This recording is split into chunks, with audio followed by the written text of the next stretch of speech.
Hi friends, welcome back to my channel Divya ಅಡುಗೆ ಮನೆಗೆ ನಿಮ್ಮೆಲ್ಲರಿಗೂ ಸ್ವಾಗತ. ನಾನು ನಿಮ್ಮ ಪ್ರೀತಿಯ ದಿವ್ಯಾ. ಇವತ್ತಿನ ವಿಡಿಯೋದಲ್ಲಿ ಸಿಹಿ ಕುಂಬಳಕಾಯಿ ಸಾಂಬಾರ್ ಹೇಗೆ ಮಾಡೋದು ಅಂತ ತೋರಿಸ್ತಾ ಇದ್ದೀನಿ. ನೋಡ್ಕೊಳ್ಳೋಣ ಬನ್ನಿ. ಮೊದಲಿಗೆ ಒಂದು ಪ್ಯಾನ್ ಇಟ್ಕೊಂಡಿದ್ದೀನಿ. 2 ಟೇಬಲ್ ಸ್ಪೂನ್ ಆಗುವಷ್ಟು ಧನಿಯಾ ಕಾಳು, 1 ಟೇಬಲ್ ಸ್ಪೂನ್ ಆಗುವಷ್ಟು ಕಡಲೆಬೇಳೆ, 1 ಟೇಬಲ್ ಸ್ಪೂನ್ ಆಗುವಷ್ಟು ಧನಿಯಾ ಕಾಳು, 1 ಟೇಬಲ್ ಸ್ಪೂನ್ ಆಗುವಷ್ಟು ಜೀರಿಗೆ, 1/4 ಸ್ಪೂನ್ ಆಗುವಷ್ಟು ಮೆಂತ್ಯ, 5 ರಿಂದ 6 ಕರಿಬೇವಿನ ಎಲೆ, ಸ್ವಲ್ಪ ಎಣ್ಣೆ ಹಾಕ್ಕೊಂಡು ಚೆನ್ನಾಗಿ ಫ್ರೈ ಮಾಡ್ಕೊಳ್ಳೋಣ. ಇದನ್ನು ಲೋ ಫ್ಲೇಮಲ್ಲಿ ಇಟ್ಕೊಂಡೆ ಇದನ್ನು ಫ್ರೈ ಮಾಡ್ಕೋಬೇಕಾಗುತ್ತೆ, ಇಲ್ಲಾಂದರೆ ಸೀದೋಗ್ಬಿಡುತ್ತೆ. ಈಗ ಒಂದು 10 ಬ್ಯಾಡಗೆ ಮೆಣಸಿನ್ಕಾಯಿನ ಸೇರಿಸ್ಕೊತಾ ಇದ್ದೀನಿ.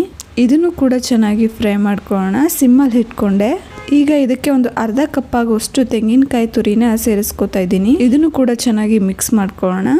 ಇದೆಲ್ಲ ಮಿಕ್ಸ್ ಮಾಡ್ಕೊಂಡಿದ್ದಾಯಿತು. ಇದನ್ನೀಗ ಸ್ವಲ್ಪ ಹಾರಾಗಿ ಬಿಡೋಣ. ಆದಮೇಲೆ ಇದನ್ನು ಮಿಕ್ಸಿ ಜಾರ್ಗೆ ಹಾಕ್ಕೊಂಡು ಗ್ರೈಂಡ್ ಮಾಡ್ಕೊಳ್ಳೋಣ.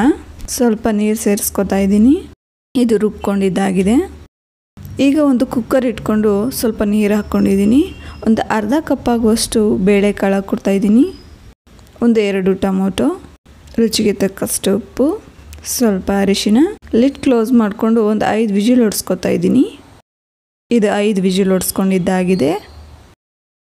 ನೋಡ್ತಾ ಇರ್ಬೋದು ನೀವು, ಬೇಳೆ ತುಂಬಾ ಬೇಯ್ದಿಲ್ಲ, ಈ ಕಡೆ ಬೇಯ್ದೇನೂ ಇಲ್ಲ ಅನ್ನೋ ಥರ ಇಲ್ಲ, ಮೀಡಿಯಮ್ ಆಗಿದೆ. ಈಗ ಸಿಕ್ಕರೆ ಸಾಂಬಾರಲ್ಲಿ ಚೆನ್ನಾಗಿರುತ್ತೆ ಅಂತ ನಾನು ಇಷ್ಟು ಬೇಯಿಸ್ಕೊಂಡಿದ್ದೀನಿ. ನಿಮಗೆ ಇನ್ನೂ ಚೆನ್ನಾಗಿ ಬೇಯಬೇಕು ಅಂದರೆ ಇನ್ನೊಂದು 2 ವಿಜಿಲ್ ಎಕ್ಸ್ಟ್ರಾ ಹೊಡಿಸ್ಕೊಳ್ಳಿ.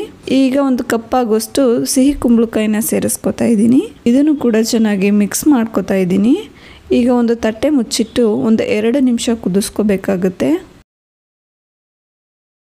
ಕುಂಬಳಕಾಯಿ ಕೂಡ ಚೆನ್ನಾಗಿ ಬೆಂದಿದೆ. ಈಗ ಆಗಲೇ ರುಬ್ಬಿಟ್ಕೊಂಡಂಥ ಮಸಾಲೆನ ಈಗ ಸೇರಿಸ್ಕೊತಾ ಇದ್ದೀನಿ. ಚೆನ್ನಾಗಿ ಮಿಕ್ಸ್ ಮಾಡ್ಕೊಳ್ಳೋಣ.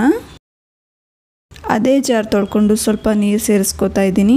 ಆವಾಗಲೇ ಬೇಳೆ ಬೇಯೋಕ್ಕೆ ಸ್ವಲ್ಪ ಉಪ್ಪು ಹಾಕಿದ್ವಿ ಅಲ್ವಾ, ಅದಾದಮೇಲೆ ಇನ್ನು ಹಾಕಿರಲಿಲ್ಲ. ಈಗ ರುಚಿ ನೋಡಿಕೊಂಡು ಸ್ವಲ್ಪ ಉಪ್ಪನ್ನು ಸೇರಿಸ್ಕೋಬಹುದು. ಈಗ ಅದಕ್ಕೆ ಒಗ್ಗರಣೆ ಹಾಕೊಳ್ಳೋಣ. ಒಂದು 2 ಟೇಬಲ್ ಸ್ಪೂನ್ ಆಗುವಷ್ಟು ಆಯಿಲ್, ಸಾಸಿವೆ, ಕರಿಬೇವಿನ ಸೊಪ್ಪು. ಇದನ್ನು ಸಾಂಬಾರಿಗೆ ಈಗ ಸೇರಿಸ್ಕೊಳ್ಳೋಣ. ಈಗ ಇದನ್ನೆಲ್ಲ ಚೆನ್ನಾಗಿ ಮಿಕ್ಸ್ ಮಾಡ್ಕೊಳ್ಳೋಣ. ನೋಡ್ತಾ ಇರ್ಬೋದು ನೀವು, ಸಾರು ತುಂಬ ತೆಳ್ಳಗೂ ಇಲ್ಲ ಗಟ್ಟಿನೂ ಇಲ್ಲ, ಮೀಡಿಯಮ್ ಆಗಿದೆ. ಈ ದೇವಸ್ಥಾನಗಳಲ್ಲೆಲ್ಲ ಇದೇ ರೀತಿ ಕೊಡೋದು. ಈಗ ಒಂದು ತಟ್ಟೆ ಕ್ಲೋಸ್ ಮಾಡಿ ಸ್ಟವ್ನ ಆಫ್ ಮಾಡ್ಕೋತಾ ಇದ್ದೀನಿ. ಕುಂಬಳಕಾಯಿ ಸಾಂಬಾರ್ ರೆಡಿ ಆಯಿತು. ರೆಸಿಪಿ ನಿಮ್ಮೆಲ್ರಿಗೂ ಇಷ್ಟ ಆಗಿದೆ ಅಂತ ಭಾವಿಸ್ತೀನಿ. ಇಷ್ಟ ಆಗಿದ್ರೆ ಗೊತ್ತಲ್ಲ, like and share and comment. Divya ಅಡುಗೆ ಮನೆಗೆ ಸಬ್ಸ್ಕ್ರೈಬ್ ಆಗೋದನ್ನು ಮಾತ್ರ ಮರಿಬೇಡಿ. Thank you for watching. ಮುಂದಿನ ವಿಡಿಯೋದಲ್ಲಿ ಮತ್ತೊಂದು ರೆಸಿಪಿ ಜೊತೆ ಬರ್ತೀನಿ.